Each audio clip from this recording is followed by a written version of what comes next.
Mas direito desse mês de julho, a gente vem com um assunto especial para poder falar de planos de saúde. Dr. Bernardo Rigel, seja muito bem-vindo, doutor. Muito obrigado, Cleide. Muito bom a gente receber aqui para poder falar sobre esse assunto, que muita gente tem muitas dúvidas, né, doutor, sobre planos de saúde, como contratar, o que está sendo abusivo, o que não está sendo abusivo. O pessoal tem muitas dúvidas ainda, né? Sim, Cleide, é um tema que gera bastante polêmica, gera muitas dúvidas pelo consumidor, principalmente pelos abusos do plano de saúde. Por isso que nós dedicamos esse mês de julho inteiro para responder a maior parte das perguntas. Nós fomos às ruas para poder falar com o nosso povo. A gente já tem a primeira pergunta aí. Qual que é?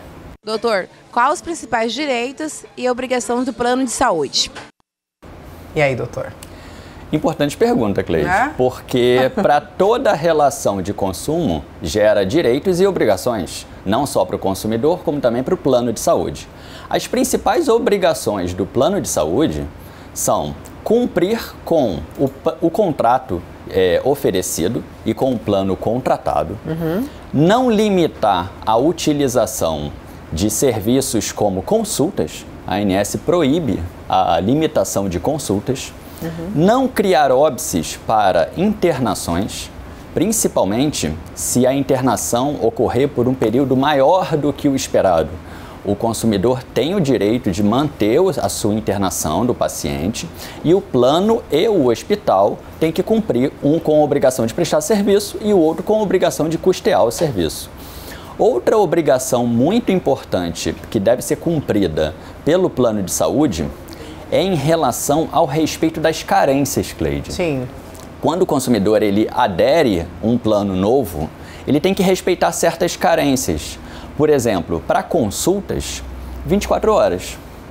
Para internações, pode ter uma carência de até 24 meses. E aí a ANS, ela estipula um plano máximo de carência, um prazo máximo para carência, que o plano não pode exceder esse prazo. Por exemplo, 24 meses seria nesse caso. Né? Para grávida, por exemplo, parto, 300 dias. Não pode ter uma carência superior a 300 dias.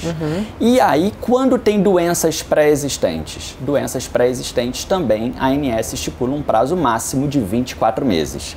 E aí, Cleide, a gente entra na seara. O que é doença pré-existente?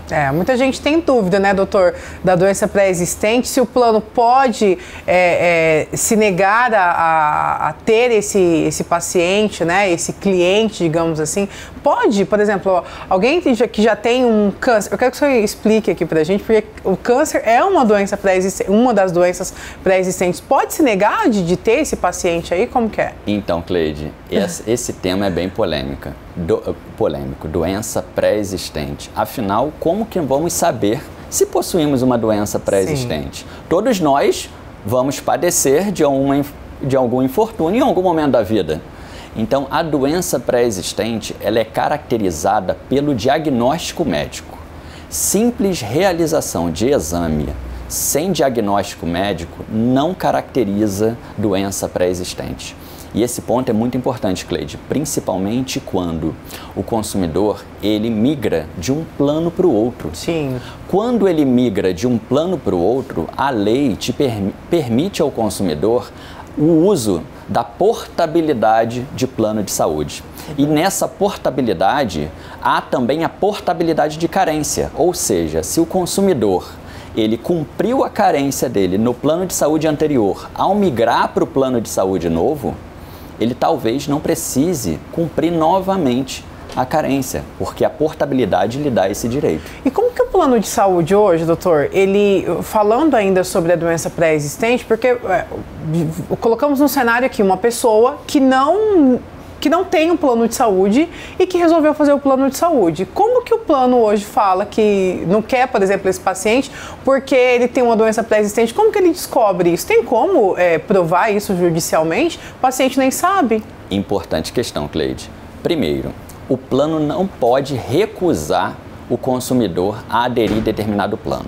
O que ele pode é criar certas regras. No caso de doença pré-existente, na adesão de um novo contrato, hoje os planos oferecem uma declaração que o consumidor tem que assinar e informar se possui uma doença pré-existente. Então, caso ele tenha ciência de uma doença pré-existente e omita aquele fato, essa situação pode ser utilizada como justa causa posteriormente para o plano cancelar aquele contrato porque houve o oferecimento de uma informação falsa. Entendi. Mas se não houver diagnóstico de doença, não é considerado doença pré-existente. Doença pré-existente, tá.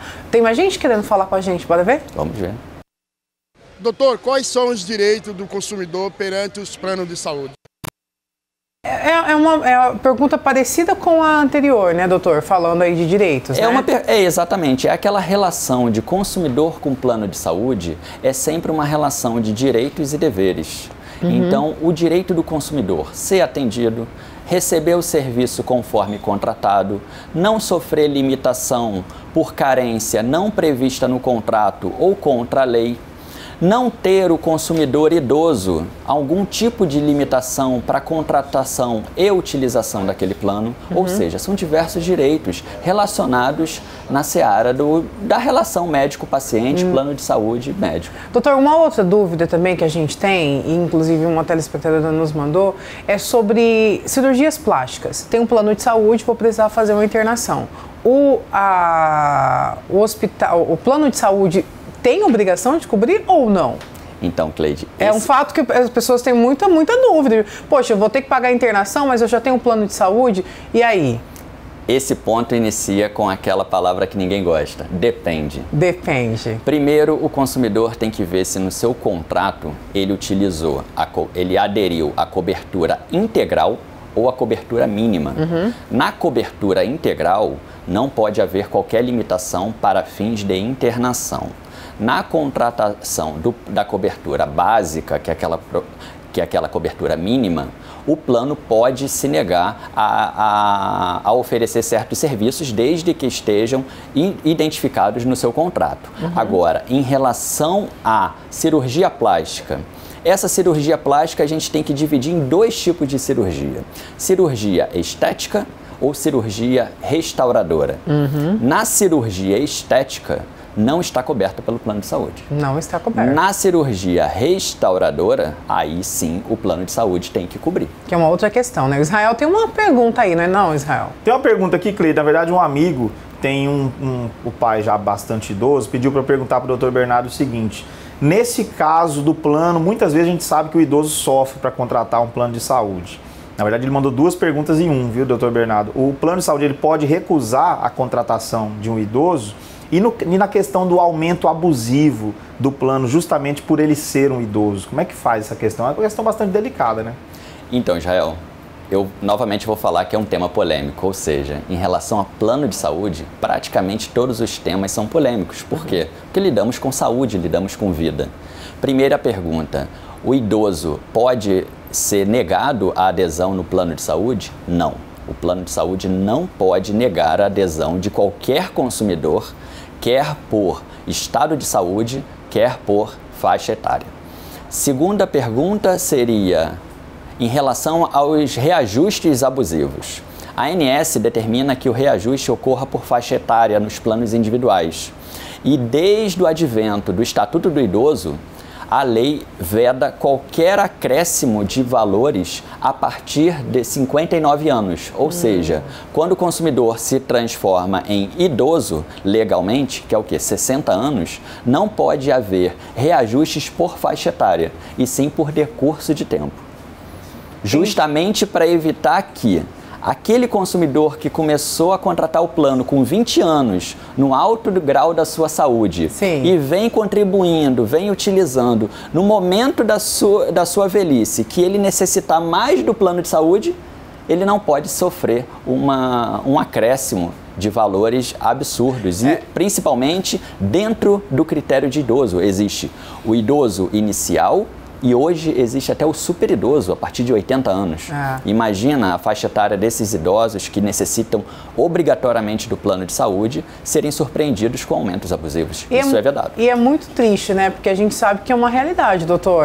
Muita gente não sabe dos seus direitos e acabam indo ali, simplesmente vão pagando ali, porque realmente fica refém do plano de saúde, né? Exatamente, Cleide. Infelizmente, quanto mais passa a idade, a expectativa de vida aumenta, mas infelizmente a expectativa de vida ela é agregada à questão da saúde. Então a situação do plano de saúde, o seu relacionamento com o seu plano de saúde, na questão de ser um idoso, é muito importante. É muito importante. Doutor, muito obrigada, tá? Na semana que vem a gente volta com mais assunto, falando aqui de planos de saúde. Pessoal, todo mundo na dúvida ali, é um assunto muito importante, um assunto que eu queria muito que nós falássemos aqui no Mais Direito. E na semana que vem a gente volta com mais. Obrigada, tá? Eu que agradeço, Cleide. Semana que vem tem Mais Direito.